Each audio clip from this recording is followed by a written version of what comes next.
All right, we're here with Lynn Szabo, PA at Redwood Urgent Care, and before we get into this topic for today's health matters, I guess you've got some staffing updates, some big news happening here. Yeah, we have some new news here. We're welcoming Joan Butler, nurse practitioner, to our clinic.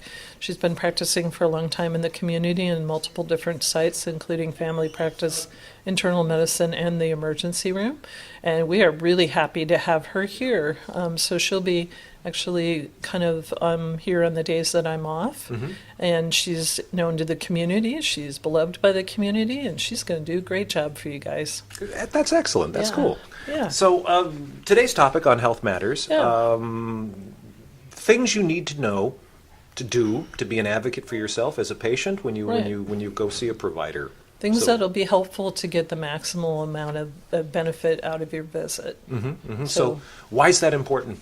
Why is that important now? It's important now because in the last, I think, 7 or 10 years, we switched over from paper records to electronic health records, and I think it's been kind of a tough change on not only the provider community and the staff, but also on the patients. I think some of the things that patients sense about the medical system in this county have kind of developed since the emphasis on the electronic medical records, and I thought we would get together and think of some ways that we could make it better for people, mm-hmm. because they really are here to stay, mm-hmm. even though they've decreased productivity by 30% and frustrate all of us. But the first suggestion, and goes back from the medical assistants, is kind of relates to the HIPAA, the federal legislation, the Health Privacy Act. Mm-hmm. And it's really important that you bring your ID and you bring your insurance card in.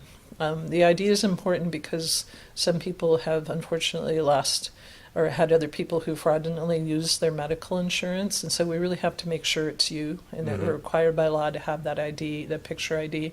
If you're bringing in a child, a parent needs the picture ID, and definitely need the insurance card. It's not really possible for us to look it up on the system. The mm-hmm. system's not really that big and not that coordinated yet. Wow. Okay.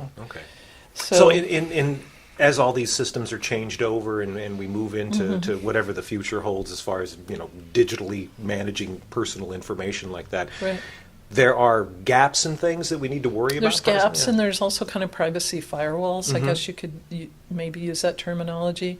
And so what one system knows about a person, it might not be accessible by another system. Interesting. Yeah. Now, is that something that the industry at least hopes to resolve and have everything, in one platform? So they eventually? tell us, but right now they're kind of attached to the paper still. Yeah, okay. So we can look up and see if you have a copay with certain insurances, and we can, if you've been here before, then we don't need the ID. But the first visit, you really need to bring your ID, and you really need to bring your insurance card so we can get you all set in the computer. Okay, and what else do you need to arm yourself with? The other one is an updated med list, and this comes from the medical assistants because they're in charge of putting an accurate med list into the computer. Mm-hmm.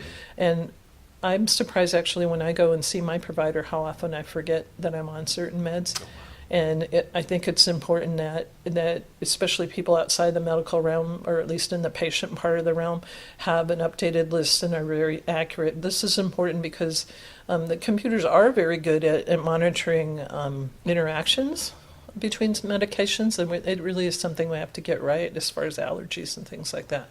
And then one of my medical assistants suggested that perhaps even bringing the bottles in every couple of months, make sure the bottles match your list, match our records, match the pharmacy's records. Wow, so actively try to keep that updated right. in real time. Yeah. Okay. Be an active participant in that, because it's really easy to give somebody the wrong med. And we know from the television commercials all the side effects and interactions that you want to watch out for. They can be scary. Yeah, they can totally be scary. Okay. So the next thing is, it's really important because we have limited time. So one thing that happened with the introduction of electronic medical records is time constraints were put on providers. And actually, even every keystroke we make, whether we erase it or not, is recorded by the computer. And so they know the amount of time that we're typing, the amount of time we're with the patient, the amount of time the patient's in the building. There's a lot of parameters that are known and followed right now. Wow. Yeah, it's a little creepy sometimes. That's like everything you have to punch a time clock for, basically? Because the hope was that electronic medical records would increase productivity, but it actually decreased productivity. And so there's this push for for providers to be in the room as little as 90 seconds. Wow. Yeah. Okay. Not in this community, in other communities, but that's not really doing the best medicine for the provider or the patient. And I'll let you know, we all hate it. Yeah. Yeah. That almost like that's not even enough time to properly triage anything. You can't even right? really introduce yourself. Yeah. And yeah. like what I like to do is kind of get an idea of who I'm talking to and who they might be related to in this community. I mean, we don't gossip or anything, but I like to kind of fix the people that I'm working with kind of in my mind. But therefore it's easy to forget things. So making a list and prioritizing the list is uber important. We may not have a lot of time to go through every concern you have, so it's really important that we hear about the concern that's most important to you. So the list being those concerns, the things, the Right. questions you want to make sure you ask your provider. Right. Okay. There is something in medicine called the doorknob phenomenon, and oftentimes we'll go through a couple small rashes or small, there's my ear is popping or something like that, and then when we put our hand on the doorknob to leave, the patient says why they're really there, and that's not a good way to access the best medical care. So I would prioritize the list with what's important, expect to hit maybe two big topics, maybe three, one big topic and two smaller ones, and not really hope for more than that. Okay. So I think you have to be really clear on what you want and convey really clearly the information you can give us about what the problem is.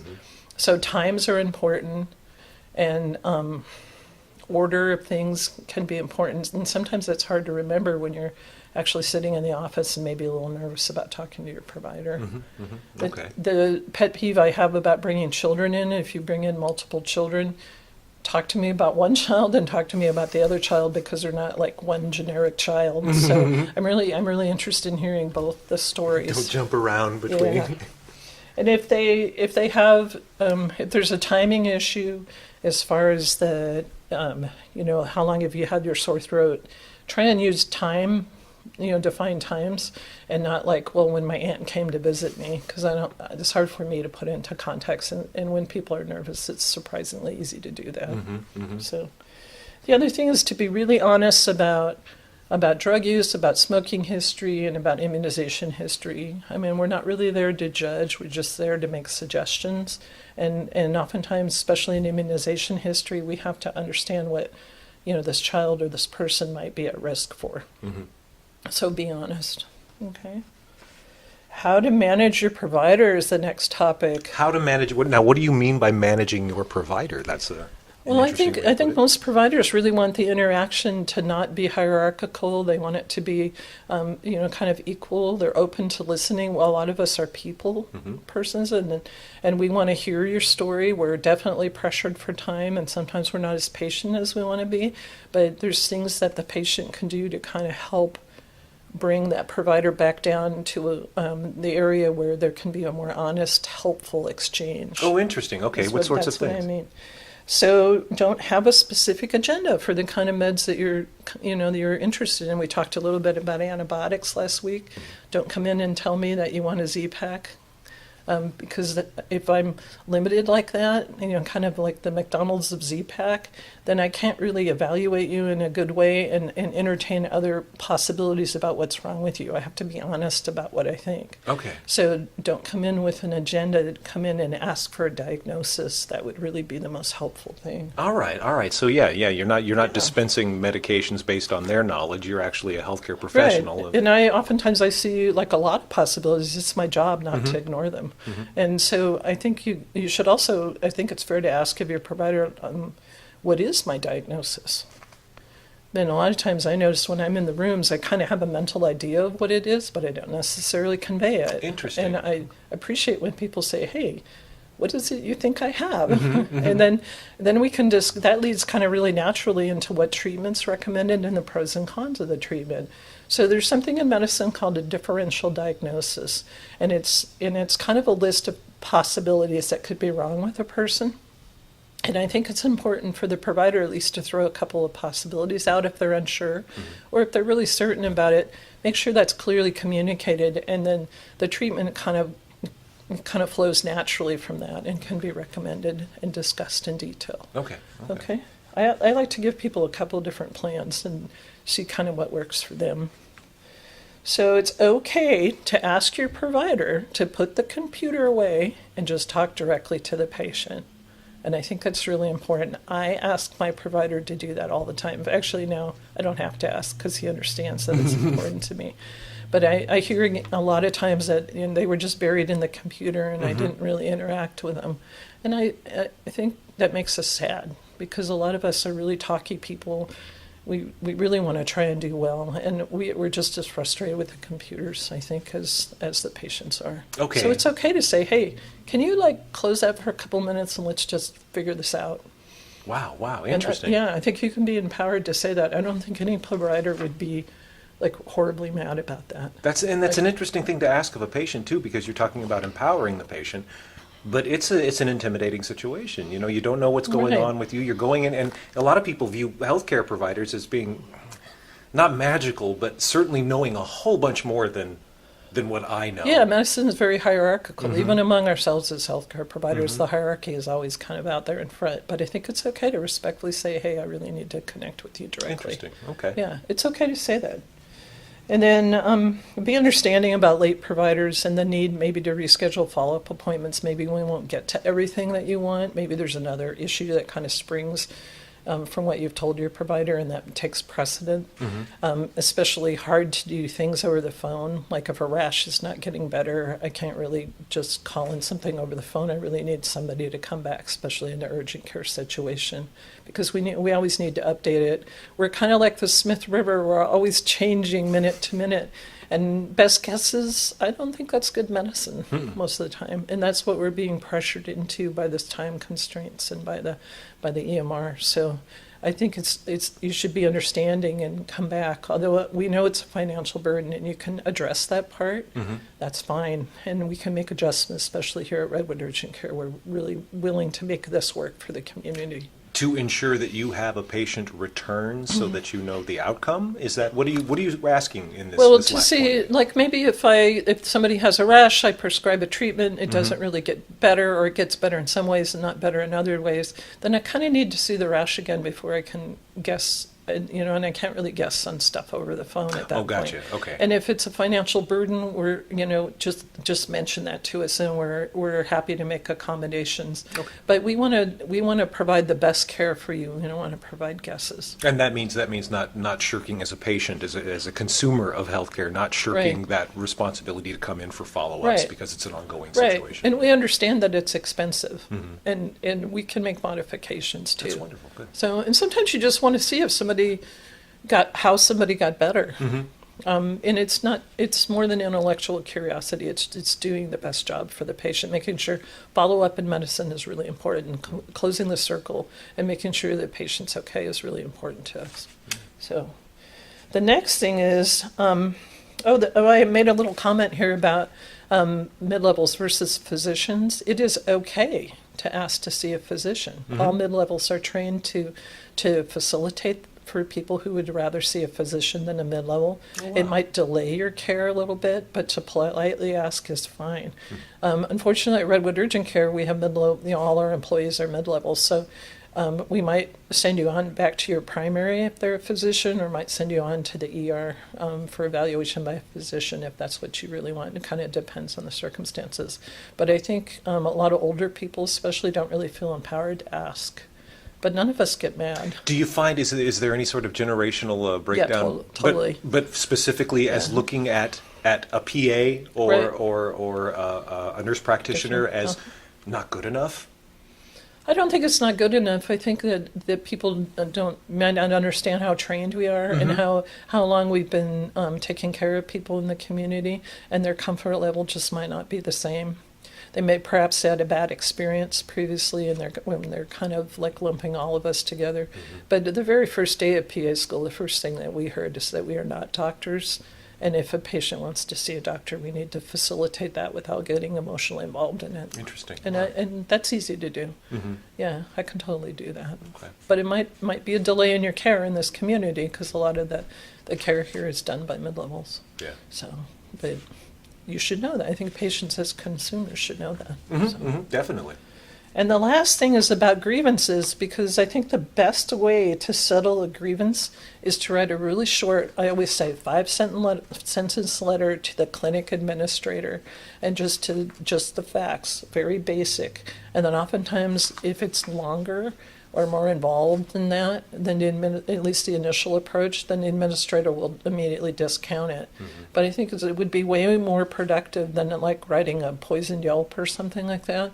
And you're way more likely to get what you want if you just the facts, 5 sentences to the clinic administrator, and they're more than willing to call and work things out. And also providers, we go back to, we want medicine to be a success for the patients, and we're willing to modify what we need to. When we're called on something that seems legitimate, we're willing to change, or we're willing to hear that. Yeah, that makes sense. I'm not sure that most people in this community understand that. So understand the willingness. Is it again seeing the medical profession as being this monolithic, this hierarchical, frustrating thing? But patients have more power than they know, and reaching out in a really not emotional, not angry way, just the facts, can really get you have things resolved. It's surprisingly successful. Yeah. It's attracted more flies with honey than vinegar, right? Yeah. It's probably good for the rest of our lives too. All across. But we're here, and we're interested in making this experience as valuable to you as possible, and these are some ways that you can do that. So how's your life changed having a nurse practitioner in the office with you? Oh, we've been colleagues for 20 years. Yeah, so. But are you taking days off now? Well, I guess I get Saturday off. Yeah, I have the weekend off, come to think of it. Yeah, and she's doing really well, and she's known to the community, and people will find her very easy to deal with. She has extensive experience, especially in the ER. What's her name again? Her name is Joan Butler. Okay, nurse practitioner extraordinaire. So. Well, wonderful. Glad she's on board, and you can keep doing the good work that you're doing. Yeah, great addition. Terrific. Lynn, anything else you'd like to add? Anything we didn't hit? We're thinking about maybe next week's topic being first aid. Ooh. And what you might have at home that could help you, take care of yourself in certain circumstances, or when should you come and see us about stitches, or what are appropriate things to go to the ER for as opposed to urgent care. That's a great suggestion, because if you injure yourself, if you look at it and you know right off, this is something somebody else needs to see. That's a good call to make initially, like that. Yeah, totally. One thing that I meant to ask while we were going through today's show, and something that you didn't mention. Should somebody experiencing a condition, a symptom, an illness, whatever, should they look it up online before coming to see a healthcare professional? Yeah, sure they could. And then is it a good thing? Is it? Or is it? I found I scare myself way too much. Yeah, it depends. I think if that behavior is something that's kind of encouraged along by anxiety, maybe not such a good thing. Okay. But if there's like a specific question you're looking for, then I think that there can be some good information. But we are trained and experienced in providing personalized evaluation that's way beyond what the internet can give you. Exactly. So don't get attached to whatever you saw on the internet, because it might not necessarily be true. And you might not even be asking the right question. Right. Just use it as a jumping off point, and then your provider can take it from there. Okay. All right. All words of wisdom. Thank you very much. Yeah, you're welcome. We'll talk to you this next week, Lynn. Yeah, Thanks. Bye.